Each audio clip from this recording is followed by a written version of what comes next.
invitarles a ir al libro de Lucas, capítulo 2, versículos 10 y 11. Lucas, capítulo 2, versículos 10 y 11. Amén. Dice de esta manera la palabra de nuestro Dios: pero el ángel les dijo: no temáis, porque aquí os doy nueva de gran gozo, que será para todo el pueblo, que os ha nacido hoy en la ciudad de David un Salvador, que es Cristo el Señor. Oremos. Bendito Dios y Padre que estás en los cielos, alabamos tu nombre, dándote gracias por esta oportunidad de congregarnos en presencia tuya para escuchar tu palabra y también la predicación. Sé tú obrando en cada vida y en cada corazón, sé tú tomando el control de la predicación y hablando tú. Padre, glorifícate en cada alma aquí presente y en nuestros corazones.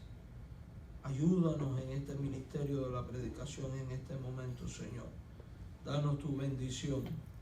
Gracias por este momento, gracias por el trabajo que hicieron los niños, Señor. Bendíceles a cada uno de ellos también y a los que le han dirigido. En Jesucristo, nuestro Salvador, te lo imploramos, suplicando perdón por nuestras faltas, por nuestros pecados. Amén. Mis amados hermanos, hemos titulado este mensaje La noticia más gloriosa. Es lamentable ver cómo se ha olvidado de la esencia misma de la Navidad, que es Cristo Jesús. Hoy en día, cuando miramos las tiendas, cuando miramos la televisión, cuando miramos las películas que tratan sobre el tema de Navidad, ha centralizado todas las cosas en la figura de Santa Claus. Lamentablemente, han hecho de Santa Claus un ídolo que los cristianos tienen que remover de sus vidas y de sus tradiciones, porque la Navidad o la Natividad no tiene un origen ni cultural, ni europeo, ni americano, ni siquiera festivo.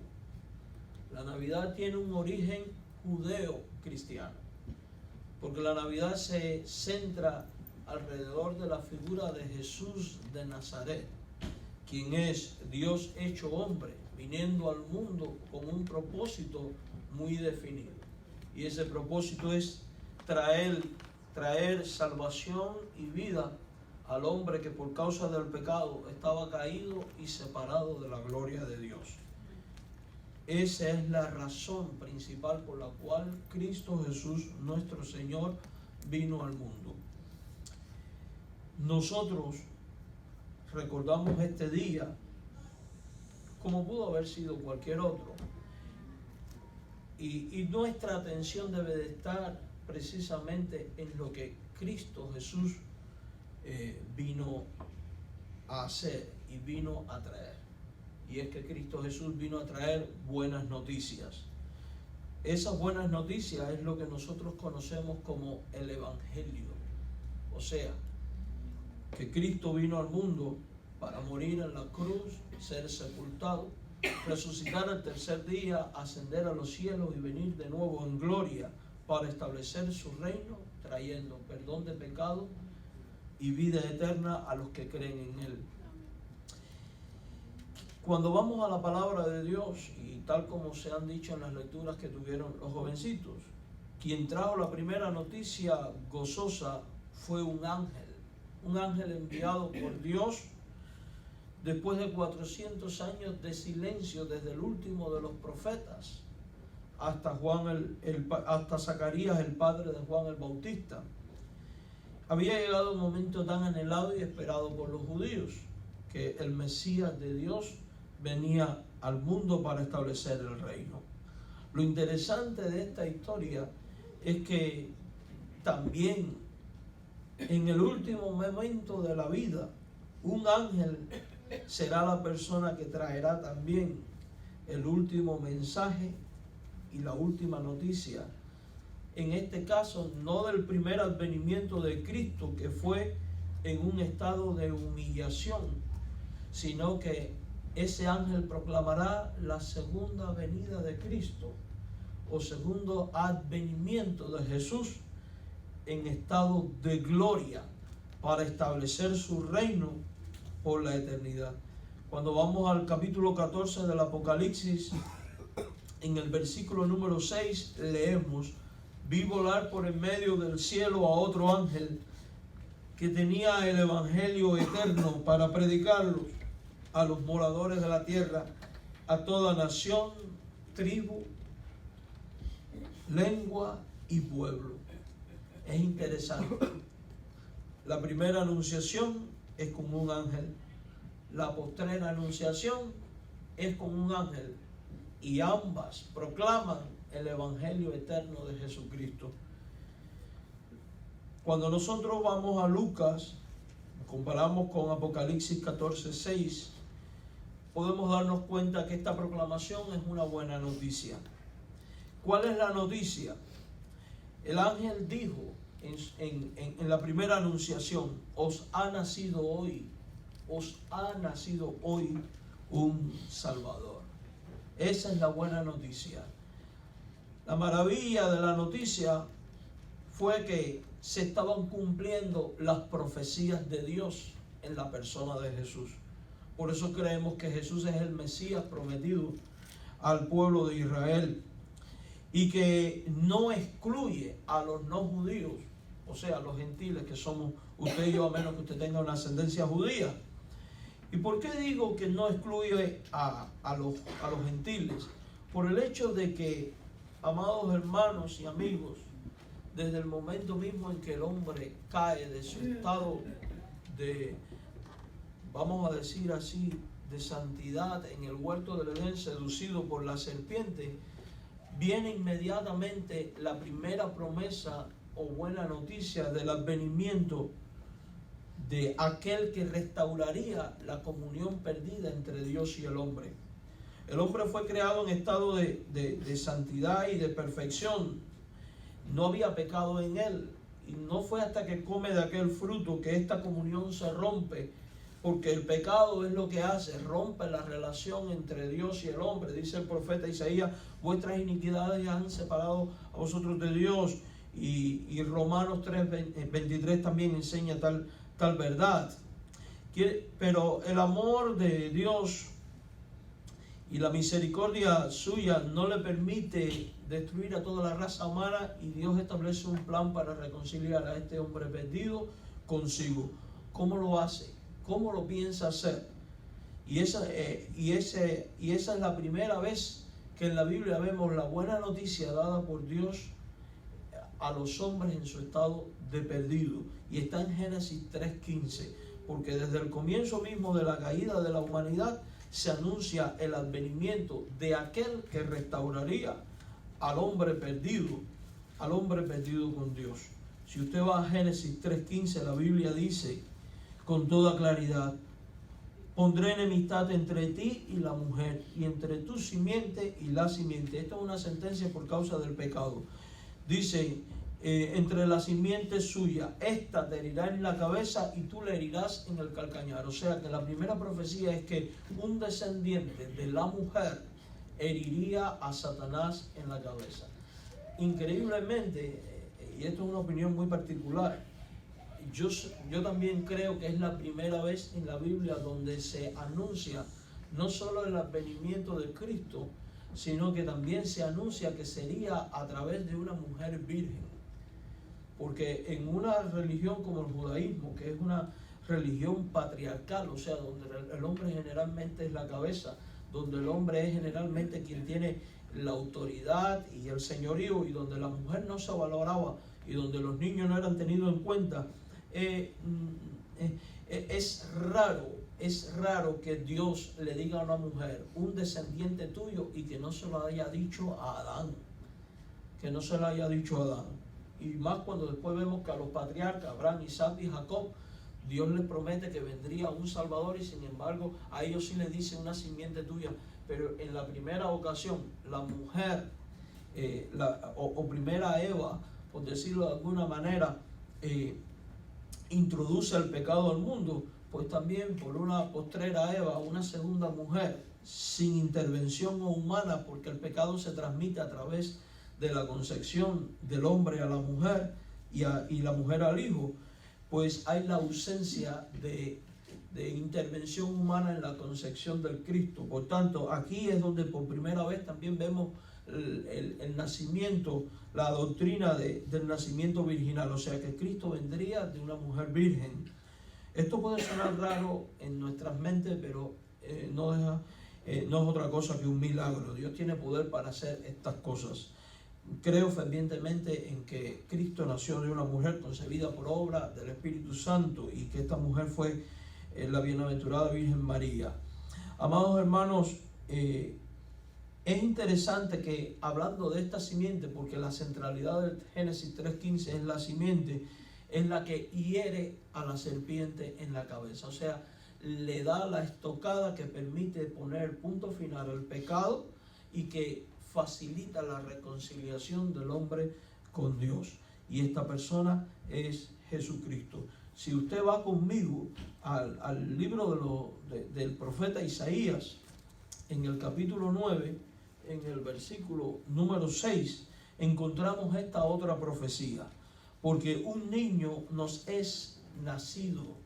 Yo quiero que preste especial atención. En Génesis 3:15 decía, herirá a la serpiente en la cabeza. Y ahora dice, un niño os es nacido. ¿A quién? A vosotros, ¿verdad? Dice, hijo nos es dado, primera persona del plural. ¿A quién le es dado el hijo? A nosotros. El principado sobre su hombro y se llamará su nombre. Y ahora va a dar los calificativos de este niño que nace: admirable, es consejero, Dios fuerte, es Padre eterno. Y especialmente quiero que preste atención a lo que dice la parte final del verso 6. Dice, príncipe de paz. ¿Por qué dice la Escritura que el Mesías es príncipe de paz? Porque Él reconcilia al hombre pecador con Dios y vuelve a hacer que el hombre pueda experimentar la paz con Dios por medio de su sacrificio. Y luego apunta hacia el futuro, hacia la eternidad, cuando dice que lo dilatado de su imperio, o sea, la extensión de su imperio y la paz, esa paz del niño que es nacido a nosotros, dice, no tendrá límite sobre el trono de David y sobre su reino, y acentúa la idea de que Él es el Mesías, disponiéndolo y confirmándolo en juicio y en justicia, desde ahora y para siempre. O sea que esto es lo que profetizaba la Escritura del Cristo. Esto es lo que profetizaba del Mesías Salvador. Y ahora cuando volvemos a Lucas capítulo 2, al versículo 10 y 11, o a cualquiera de los otros evangelios donde se hace mención de el advenimiento de Cristo y la misión de Cristo, podemos comprobar que Jesús es aquel Mesías prometido y por tanto se convierte en esa buena noticia de reconciliación y paz del hombre pecador con Dios. Si usted va al capítulo 2 de Lucas, verso 10, dice, el ángel les dijo, no teman, he aquí os doy nuevas de gran gozo, o sea, buenas noticias, será para todo el pueblo. Vemos esta coincidencia, que os ha nacido hoy en la ciudad de David un Salvador, y ahora especifica quién es, y dice que es Cristo el Señor. Y después habla de las señales, esto servirá de señal, hallaréis al niño envuelto en pañales, acostado en un pesebre, y después conocemos el resto de la historia. Entonces, la maravilla de la noticia consiste en que en Jesús fue cumplida la profecía. Por eso creemos que Jesús es quien dice la Biblia que es, el Mesías de Dios, el Rey prometido. También al leer Lucas 2, 10 al 11, es posible ver los destinatarios de la noticia. ¿Quiénes recibieron estas noticias? ¿A quiénes va dirigido el mensaje de que el Mesías prometido vino para reconciliar al hombre pecador con Dios y establecer la verdadera paz entre el hombre y Dios? La Biblia dice que fue anunciado a los pastores, aquellos pastores que estaban en el campo, pero no solamente a los pastores. Si usted va a Lucas 2, versículos 10 y 12, dice con toda claridad la palabra de nuestro Dios, que fue traído este mensaje a los pastores y a todo el pueblo. Se da cuenta lo que decía Isaías: os ha nacido, será un buena nueva, gran gozo, etcétera, etcétera. Y ahora el ángel venido de parte de Dios dice: a todo el pueblo. O sea que la buena noticia es que todo aquel que creyera en este Mesías venidero de parte de Dios para salvación, pues tendría reconciliación y paz con Dios. Han pasado 2000 años de este acontecimiento aproximadamente, o más de 2000 años, y sigue siendo una buena noticia, y sigue siendo un mensaje dirigido a tu persona y a mi persona y a todo ser humano, que Cristo Jesús vino al mundo para morir en la cruz, resucitar, venciendo la muerte, trayendo la oportunidad de reconciliación entre tú y Dios por medio de la fe en Él. O sea que en los pastores y todo el pueblo de la escena de la natividad narrada en la Biblia podemos identificarnos a nosotros mismos, podemos vernos nosotros reflejados. Si aún tú no has hecho una decisión personal por Jesucristo, o has tenido un concepto nominal o intelectual en el sentido de que sabes de Cristo, has oído de Cristo, etcétera, etcétera, pero no has dado el paso de ir a más profundidad, de entregar tu vida a Jesucristo, de darle tu corazón a Jesucristo para que Él traiga esa reconciliación entre tú y Dios. La buena noticia para ti es que Jesús vino para esto. Tú eres parte de la humanidad, eres parte de un pueblo, y estas noticias también son para ti. Alguno podría decir: pero yo no soy tan malo. Es que no se trata de ser bueno ni se trata de ser malo.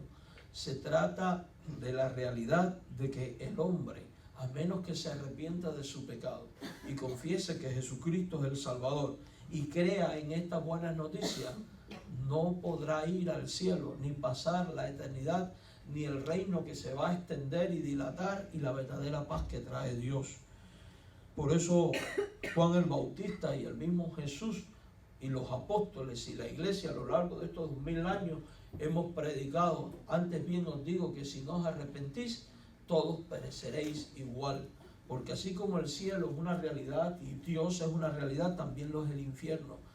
Y es importante que entendamos que precisamente Dios envió a su Hijo al mundo. Si usted lee Juan capítulo 3, versículo 17, dice: no para condenar al mundo. El deseo de Dios no es condenar al mundo.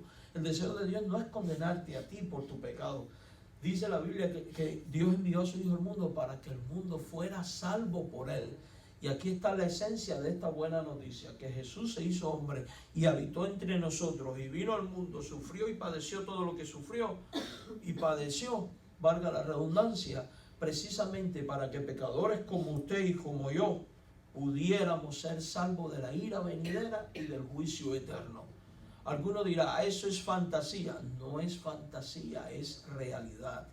Por eso el Evangelio es algo que se acepta y se cree por la fe. Esta es la esencia. La esencia de la buena noticia es un mensaje de salvación. No es un mensaje de buena voluntad como solemos hacer en Navidades. Te deseo lo mejor, feliz año nuevo y feliz Navidad y todo este asunto, como si pronunciar feliz Navidad sobre alguien fuera a traer verdadera bendición a tu vida. La bendición más grande que viene a tu vida y a mi vida no es la que se pronuncia por medio de labios, sino que es la que puede ocurrir en tu corazón si tú le abres tu vida a Jesucristo y crees en Él como Señor y Salvador, porque para eso Él vino. Y cuando haces tal cosa, puedes vivir con la convicción de que tus pecados son perdonados, puedes vivir con la convicción de que te conviertes en hijo de Dios y que el Cristo, que viene por segunda vez, el advenimiento de Apocalipsis, viene para tomarte y llevarte consigo a su reino eterno por los siglos de los siglos, libre de todos los padecimientos y catástrofes que vemos a diario en nuestro vivir. Entonces, esta es la realidad de la noticia. Es para ti también. Cristo nació para ti también, para personas como usted y como yo. Cuando hablo de pecador, no estoy hablando de todo lo peor que un ser humano puede hacer, no. Pecador, pecado es violar cualquiera de los mandamientos de Dios, no importa cuál sea. Una vez que tú violas uno solo de los mandamientos, ya eres visto como pecador de Dios y ese pecado te separa de Dios. ¿Y quién de nosotros no ha oído nunca de los 10 mandamientos, por ejemplo? Lo han oído, ¿verdad? No robes, no mates, no adulteres, no tendrás dioses ajenos delante de mí, no te hagas imágenes de escultura, honra a tu padre y a tu madre, guarda el día del Señor, no codiciarás, no robarás, no matarás. Y pregunto, ¿alguna vez has violado alguno de ellos? Estoy convencido que no has violado uno. Estoy convencido que en algún momento los has violado todos. Pastor, yo nunca he matado a nadie. Sí, sí has matado. Porque Jesús dijo que cuando usted le dice necio a su hermano, vamos a traerlo más al contexto latino, cuando usted le llama tonto, estúpido, imbécil o como quiera decir, usted está matando. Yo nunca le he sido fiel a mi esposa, o la hermana podrá decir, yo nunca le he sido fiel a mi esposo, pero dice la Biblia que si ves a una mujer y la codicias en tu mente, tan solo con mirar, dice que reza como si ya lo hubieras hecho. Entonces, pues creo que sí hemos hecho esto de esa manera. Amados hermanos, siendo que hemos violado los mandamientos, si usted ha mentido, usted es mentiroso. Si usted ha robado, usted es ladrón. No podemos esconder esta realidad. Si usted ha pecado, ¿usted qué es? Es pecador. Y Cristo vino para deshacer la consecuencia de ese pecado, que es la separación eterna de Dios, que es pasar la eternidad en un lugar de tormento, para reconciliarnos y traernos paz. Y esa es la buena noticia del Evangelio, que anuncia la natividad. Si usted lee toda la Biblia, podrá darse cuenta que el énfasis en el advenimiento de Cristo nunca está en la escena en torno a su nacimiento, sino en la escena en torno a lo que ocurre en la cruz. Amados hermanos, también cuando leemos este pasaje de la Biblia y otros, podemos darnos cuenta que esta buena nueva, esta noticia de que Cristo vino al mundo para traer reconciliación y paz con Dios, es una noticia todavía vigente hasta el día de hoy, es una realidad hasta hoy. ¿A dónde quiero llegar? A que el mensaje del Evangelio no es mito, no es tradición, no es una celebración festiva, es una realidad de vida o muerte, es una realidad operativa en el corazón de los que se arrepienten y creen en Cristo como Señor y como Salvador. No es un mundo de fantasía. En torno a la Navidad hoy en día vemos todo un ambiente fantasioso. Por todos lados, de luces, de colores, de árboles, de fiestas, de regalos y de todo este mundo tan interesante. La única luz que había era la de una estrella. Los únicos regalos fueron 3, traídos por aquellos magos: incienso, oro y mirra. Y lo que más hubo es lo que tristemente menos hay en estos tiempos en el mundo que celebra la Navidad. Lo que más hubo en el tiempo del advenimiento de Cristo fue adoración. Los pastores adoraron, los magos adoraron, María misma adoró. Estoy convencido que José también. Y qué lamentable es que la gente han echado el pesebre afuera, al Cristo afuera, se han olvidado del cumpleañero. Es como celebrar un cumpleaños y no invitar al homenajeado. Eso es lo que está pasando en nuestros tiempos. El mundo entero está celebrando el nacimiento de Cristo y no han invitado a Cristo a la fiesta. En la realidad, han invitado a Santa Claus. Y Cristo, el pobre. Imagínese por un instante cómo se sentiría usted si toda su familia hace un cumpleaños por su nacimiento y no lo invitan a usted, sino que invitan a un extraño para que lo sustituya. lo que hay en torno a la Navidad y Santa Claus y todo este asunto no es más que idolatría. Es una violación al primer y segundo mandamiento de los 10. No tendrás dioses aparte de mí. Cuando sustituimos a Cristo de su lugar, nos hacemos idolatría, nos volvemos idólatras. De hecho, hoy en día ya quieren extirpar hasta el feliz Navidad, feliz fiesta. No, ¿qué feliz fiesta? No, feliz Navidad, esa es la esencia de la supuesta celebración. La noticia sigue vigente hoy. Yo quiero que vayamos a 2 Corintios 6:2. 2 Corintios capítulo 6, versículo 2.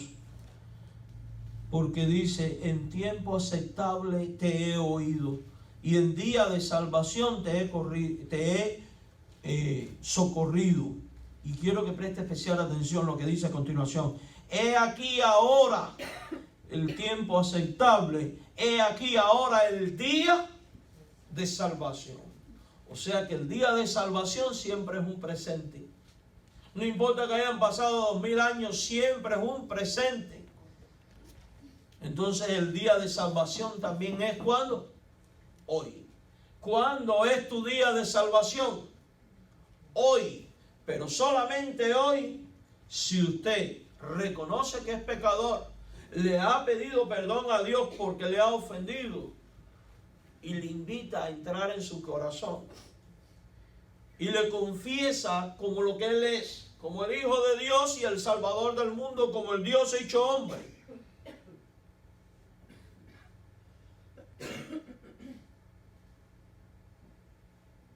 Ese es tu presente de salvación.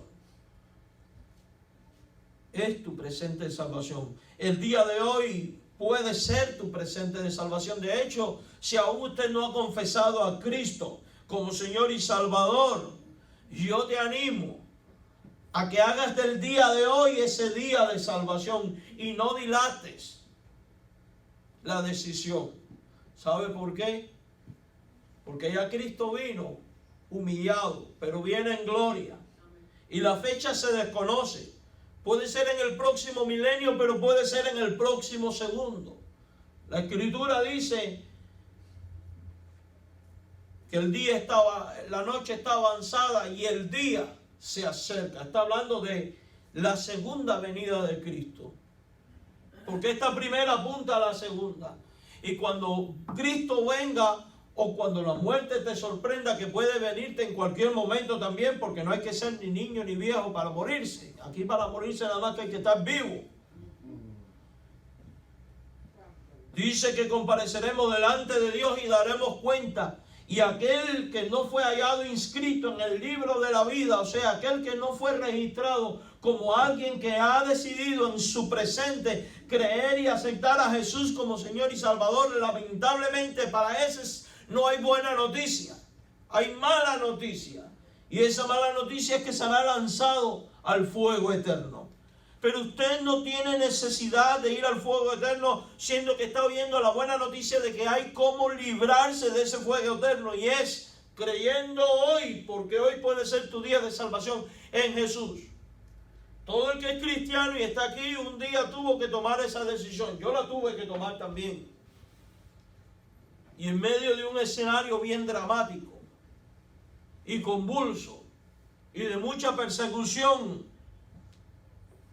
y de abandono incluso de la familia por tomar mi decisión.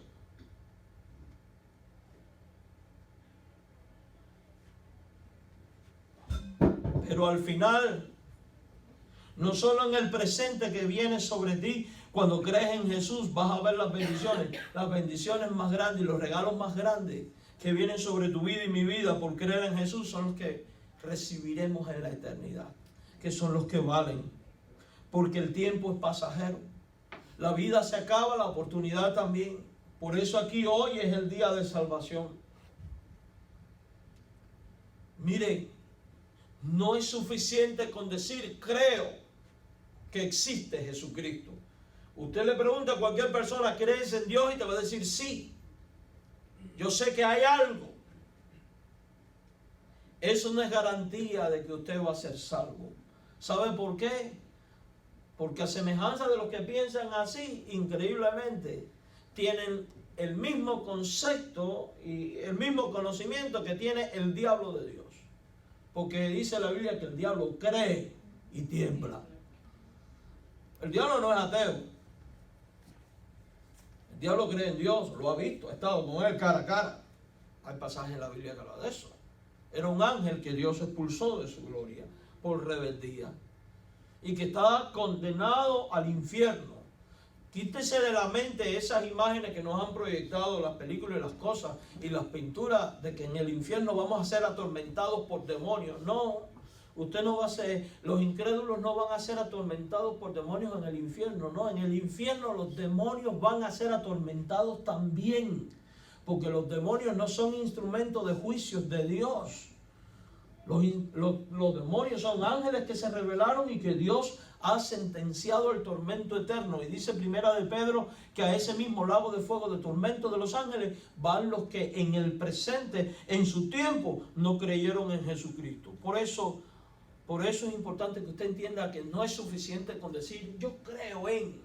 No, es necesario dar un paso más allá. Es necesario confesar que Jesús es el Mesías de Dios, es el Hijo de Dios, que perdona pecado y que reconcilia, que te toma y que te hace nueva criatura y que te reconcilia consigo, con Él.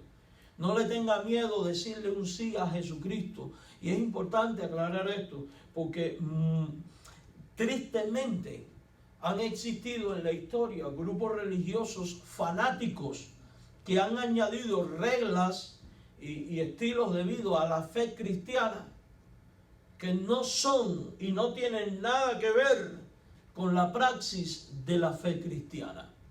¿A qué me refiero? Que la fe cristiana verdadera es una fe limpia, normal. Es tener una vida tal y como las que he llevado hasta ahora, pero rendida a Jesucristo, viviendo para Jesucristo, honrando en todo a Jesucristo. Esta fe cristiana es liberadora. Esta fe cristiana te permite vivir de manera placentera. De hecho, te va a hacer mejor persona, mejor esposo, vas a tener mejor familia y mejor sociedad.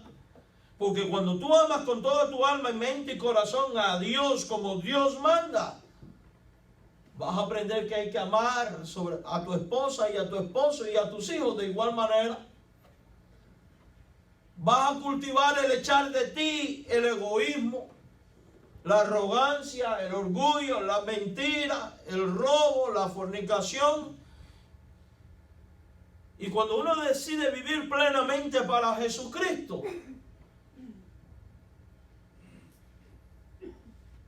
y si la gente pone en práctica estos principios de Jesucristo, dígame, ¿la fe es esclavizante entonces o es liberadora?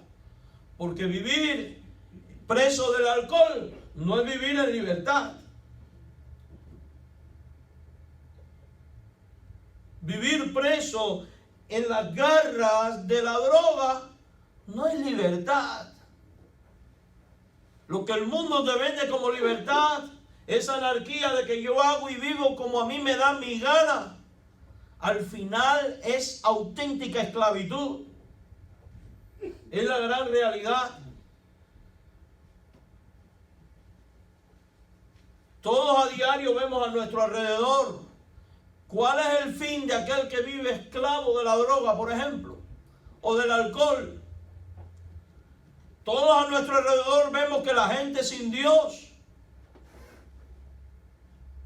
no aman, no respetan, no tienen matrimonios estables ni familias estables. Pero cuando Dios llega, lo transforma todo. Por eso el Evangelio es liberador, por eso Cristo es liberador. No veamos el vivir para Dios como una cadena que me ata a mi felicidad. No, todo lo contrario. Cuando Cristo llega al corazón, Él se convierte en esa pinza que corta las cadenas de la esclavitud al pecado. Porque Cristo es liberador. Es liberador. Y esa es la esencia de lo que Cristo vino a hacer. Liberar nuestra vida del pecado para que vivamos para Él y para gloria de Él. Y esto trae bendición a tu vida.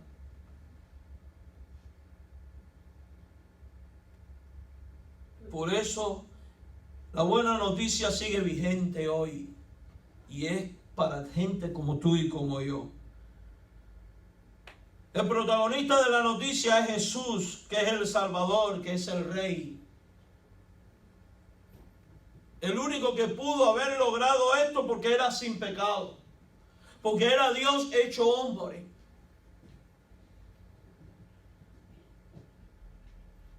La proximidad del objeto de la noticia, todo ocurrió en aquel pueblo insignificante de Belén. Pero en su segundo advenimiento no estará suscrito a un pueblecito ordinario y poco conocido de su época, sino que la segunda venida de Cristo será en gloria, y dice la Escritura que todo ojo le verá.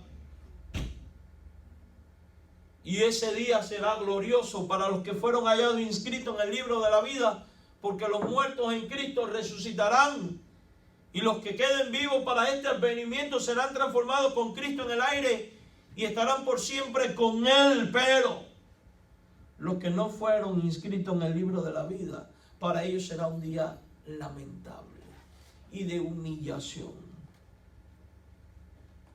Además, esta buena noticia es un anuncio de gran dignidad. ¿Y sabe por qué decimos de gran dignidad? Porque el que vino, aunque nació en un establo, aunque no tuvo una cuna sino un pesebre, fue un rey, fue el ungido Hijo de Dios, a quien la Biblia califica como el Rey de Reyes y el Señor de los Señores. Y como rey vino para establecer su reino y para hacernos sus súbditos. Y la fe cristiana consiste en eso, en convertirnos en súbditos de este rey, que un día viene y establecerá su reino donde no hay cabida ni para el sufrimiento ni para el pecado. Él es el Salvador. Él es el Redentor. Redentor significa el que zafa las ataduras y nos deja navegar libremente. Por eso la Escritura dice: si el Hijo os liberare, seréis verdaderamente libres. Él es el Señor, y como Señor vino para ser nuestro Maestro en el servicio, ejemplo de todo. Por eso miramos a Cristo. Por eso miramos a Cristo. Por eso te animo a que no tengas duda. Pero es una transformación para bien. Algunos pueden decir: yo no soy mala persona. Yo lo entiendo. No eres mala persona. Pero al rendirle tu corazón a Cristo vas a ser mejor persona. Es la verdad. ¿Sabe que esta buena noticia es una noticia que trae frutos? Por ejemplo, si usted va a Lucas 2:15, vemos qué fruto produjo en los pastores. Dice ahí la Escritura: porque para Dios somos grato olor de... estoy en Corintios. Perdone. Lucas 2:15 dice así: sucedió que cuando los ángeles se fueron de ellos al cielo, los pastores se dijeron unos a otros: pasemos pues hasta Belén y veamos esto que ha sucedido y que el Señor nos ha manifestado. Esto es fe, hermanos. Ellos experimentaron fe sincera en Jesús, fe sincera en la anunciación, en el mensaje. Y aquí es donde está el principio para poder ser reconciliados con Dios a través de Jesucristo. Tener fe en quién es Jesucristo. Tener fe en que Él es el Señor, Él es el Redentor, Él es el Salvador, Él es el que puede quitar tu pecado, transformar tu vida, darte salvación y llevarte un día a su reino. Los pastores tuvieron esa fe. En los 2000 años de historia, Millones de seres humanos han tenido esta fe. Si este mensaje sigue vigente hoy, como dijimos anteriormente, entonces esta fe también sigue siendo eficaz.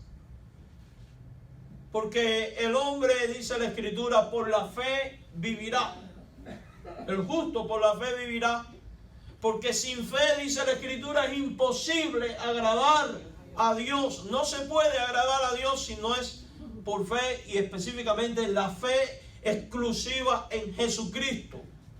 ¿Y por qué digo la fe exclusiva a Jesucristo? Porque Dios, cuando usted lee la Biblia, y no me haga caso a mí, hágale caso a la Escritura, cuando usted lee la Escritura, Dios no le entregó la autoridad salvífica a nada ni a nadie, sino solo a Jesucristo.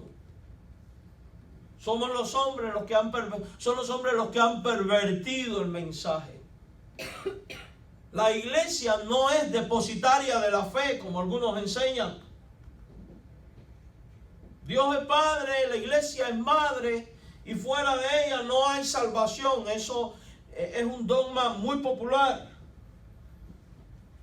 Pero es que la Biblia dice, Jesús dijo, yo soy el camino, la verdad y la vida. Nadie va a Dios el Padre si no es por mí. La única manera para llegar a Dios es por medio de la fe en Jesucristo. No dice la iglesia es el camino, la verdad y la vida, en ninguna parte. Cuando se practica el bautizo a los creyentes, dice, bautiza en nombre de ¿quién? Del Padre, del Hijo y del Espíritu Santo, del Trino Dios.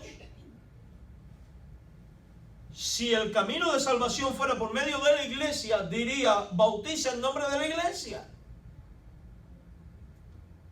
Hay un solo mediador entre Dios y los hombres, dice la Biblia. Y no dice en la iglesia, dice es Jesucristo. Dios no dice he enviado a mi iglesia para que les dé vida y vida en abundancia. No, Jesús dijo yo he venido para que tengan vida y para que la tengan en abundancia. Quien te salva no es la iglesia, por tanto no puede ser fe en una iglesia. Y esto es importante que lo entendamos. Cuando nosotros damos esta buena noticia del Evangelio, no estamos vendiendo una iglesia o denominación particular, llámese bautista, pentecostal, presbiteriana, católica, anglicana, o como le dé la reconstructiva y la gana de nombrarle. No se trata de iglesias ni de denominaciones. Usted puede estar en una iglesia bautista, que es lo que somos aquí, que esta iglesia no le va a salvar. Los testigos de Jehová no te van a salvar. Todo el que te promete que te va a salvar te está engañando, porque el único que salva es Jesucristo. La iglesia católica, romana, o anglicana, ortodoxa, o liberal, o copta, o como todo lo que hay, tampoco te va a salvar. Porque la salvación está exclusivamente dada por Dios en una persona, en Jesucristo. Quien cree en Él tiene vida eterna, dice la Biblia. Yo por mucho tiempo pensé que ciertos ritos me iban a salvar, porque me habían enseñado que Dios dispensaba su gracia salvadora por medio del bautismo que quita el pecado original, por medio de la Eucaristía que me reconcilie, que me alimente espiritualmente, por medio de la reconciliación que me permite vivir con Dios. No, esa autoridad Dios no se la dio a nadie. No se la ha dado a los pastores tampoco. Ningún pastor puede decir yo te perdono tus pecados, porque solo hay uno que puede perdonar pecados, y ese es Dios, por medio de la sangre de Jesucristo, que es la única que limpia. Por eso nuestra fe está fundamentada única y exclusivamente ¿en quién? En Jesucristo. Desde el principio. ¿Recuerda usted el pasaje cuando Dios llama, cuando Dios llama a María y le dice vas a ser madre del Cristo? María va a casa de Zacarías y de Elizabeth, su prima, y ocurre allí algo interesante, y dice que María, llena del Espíritu Santo, o sea que lo que va a hablar ahora es por fruto directo ¿de quién? Del Espíritu. Esto es lo que se conoce como el Magnificat. ¿Qué dice María? mi alma se regocija. ¿No empieza así? En Dios, y escuche, primer pronombre posesivo, mío, Salvador. María cree fervientemente y es ejemplo de fe de que Jesús de Nazaret, el niño que está concebido en su vientre, era su Salvador. Ella no dice en Jesús el Salvador, no, mi Salvador. Quiere decir que ella es una de las primeras en confesar fe para salvación. Y reconoce en Jesús al Salvador. Ella no dijo Jesús y yo somos salvadores. O yo coopero con Jesús en la salvación. No. Entonces esta teoría también queda ¿qué? Descartada. Descartada. Cuidado con las iglesias que hoy en día le dicen nosotros somos la verdad y tenemos la verdad porque un ángel se me apareció y me dijo y me contó, o porque nosotros somos los mejores o los más bíblicos. Cuidado. Cuando hay alguien que se crea depositario exclusivo de la salvación por afiliación a su institución religiosa, te está engañando. Eso es una secta. Porque la fe está solamente en una persona, en Jesús. Si estuviera en todas estas cosas a la vez, ¿qué sentido tendría entonces que Cristo hubiera venido? Basta con que Dios hubiera fundado la iglesia, punto. Hubiera establecido ritos y punto. Pero no es así. No es así. Y la autoridad de lo que estamos diciendo no viene de ningún hombre, viene de lo que Dios dijo en su palabra. En la Biblia, esa misma Biblia que tienen todas las denominaciones, salvo los testigos de Jehová que la transformaron. Lo de ellos no es Biblia. Pero todas las demás iglesias tienen la misma Biblia. Bautista, pentecostal, presbiteriano, católico, anglicano, etcétera, etcétera, etcétera, etcétera. La misma Biblia. Si usted va a una Biblia católica va a enseñar esto. Si va a una Biblia presbiteriana va a enseñar eso. Sí. Y no es que hay Biblia presbiteriana ni católica. La Biblia es una. Hay distintas versiones. Yo, por ejemplo, para preparar una predicación uso Biblias publicadas por católicos, uso Biblias publicadas por sociedades bíblicas protestantes, porque es que es la misma Biblia, no tiene nada que ver. Usted va a una Biblia de cualquier otra iglesia y van, o cualquier nombre, Reina Valera, Dios habla hoy, Biblia de Jerusalén, Torres Amat, o lo que usted quiera, y va a decir exactamente lo mismo, con distintas palabras, pero exactamente lo mismo. Y si usted tiene dudas, vaya a su casa, busque su Biblia de la tradición que usted viene y se dará cuenta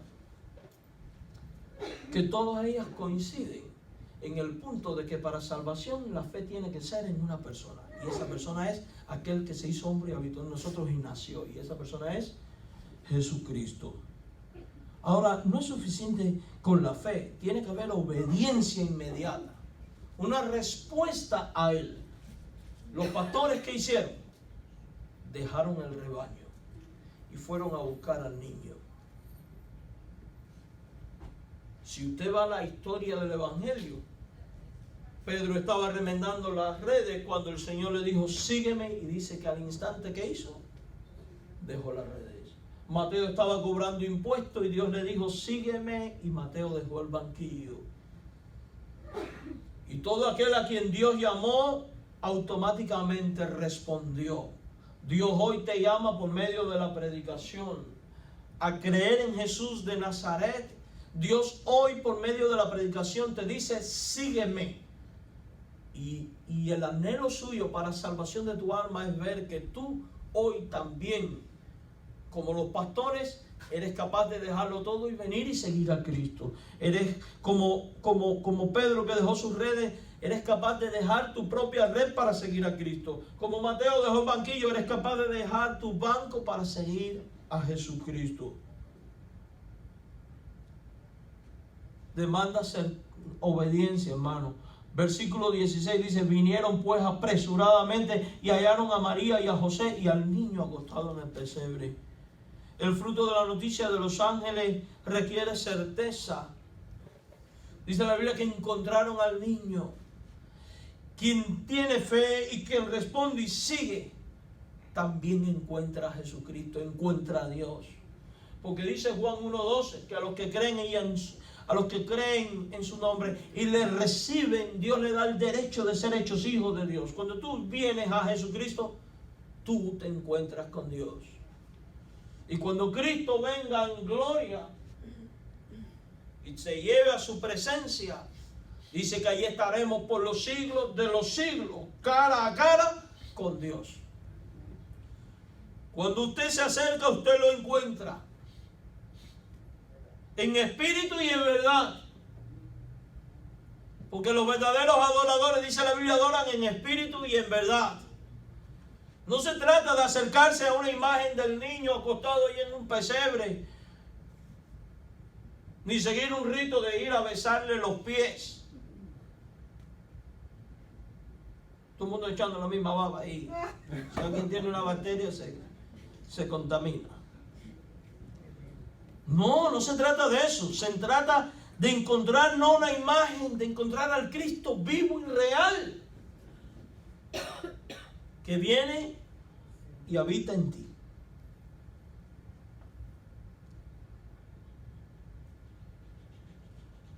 El fruto de la noticia de los ángeles provocaron corazones gozosos que llevaron la buena nueva a otros. Porque dice el versículo 18, todos los que oyeron se maravillaron de lo que los pastores les decían. Quiere decir que los pastores vieron al niño, se dieron cuenta que este niño era el Salvador, y ¿qué hicieron? Compartieron la buena noticia con otros. Por eso los cristianos compartimos este mensaje con otros. Por eso el cristiano tiene que anunciar este evangelio. Hubo un testimonio entusiasta, y estoy terminando. Todos quedaron admirados. Porque es que cuando uno viene a Cristo y experimenta a Cristo y encuentra a Cristo, uno encuentra admiración. Cuando uno pasa por todas estas etapas, uno termina convirtiéndose en un verdadero adorador. Dice el versículo 20, volvieron los pastores glorificando y alabando a Dios por todas las cosas que habían oído y visto, como se les había dicho. Es interesante, volvieron glorificando y alabando ¿a quién? A Dios. ¿Se da cuenta que es una cadena? Es una cadena. Esto es lo que ellos experimentaron. Esto es lo que tú puedes experimentar si arrepentido crees en Jesús como Señor y como Salvador. Quiero invitarles a que inclinen su rostro y a que tengamos un tiempo de meditación personal. Medita en todo lo que hemos hablado. Y quiero preguntarte, ¿tiene sentido para tu vida? Si Cristo regresara en este instante, ¿crees que pasarás la eternidad con Él? Si Él te preguntara, ¿por qué te tengo que dejar entrar en mi reino?, ¿qué le dirías? ¿Le has confesado tus pecados? ¿Le has pedido perdón? ¿Le has dicho, Señor, ven y sálvame? ¿Has creído en su sacrificio? ¿Estás convencido que Él te ha perdonado y que tienes vida? Y quiero que reflexiones sobre todo en esto. ¿Ya le rendiste tu vida a Jesucristo? ¿Le diste el control de tu vida a Él?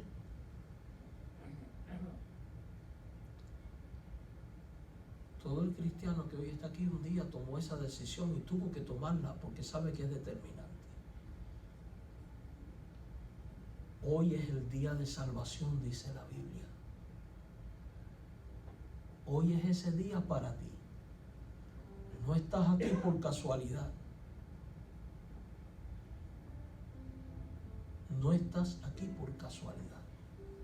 Estás aquí porque Dios te ha traído. Porque Dios quería que tú oyeras esto. Porque esto es vital para tu vida. Dios no quiere tu perdición, sino tu salvación. Hoy es el día. Hoy es el día aceptable. En el nombre de Jesús, de parte de Dios te digo que si crees con tu corazón y confiesas con tu boca que Jesús es el Señor, dice la Biblia, serás salvo. En tanto y en cuanto no tomes la decisión de creer y confieses que Jesús es el Salvador, si mueres ahora vas a ir a condenación. No tienes necesidad de eso. Por eso en el nombre de Dios te digo, ven a Cristo y ven ahora. Porque este es tu día. Yo lo tuve que hacer hace 21 años atrás, otros quizás más. Pero hoy es tu día. ¿Qué decisión vas a tomar? Yo te animo entonces a que tú creas en Jesús. A que tú le digas con tu boca ahora mismo, que tú confieses. Dios conoce tu corazón y sabe cómo tú hablas. Con tus propias palabras dile, Señor Jesús, aquí estoy. Reconozco que te he fallado muchas veces y de muchas maneras y te pido perdón. Creo que viniste al mundo para salvar a alguien como yo.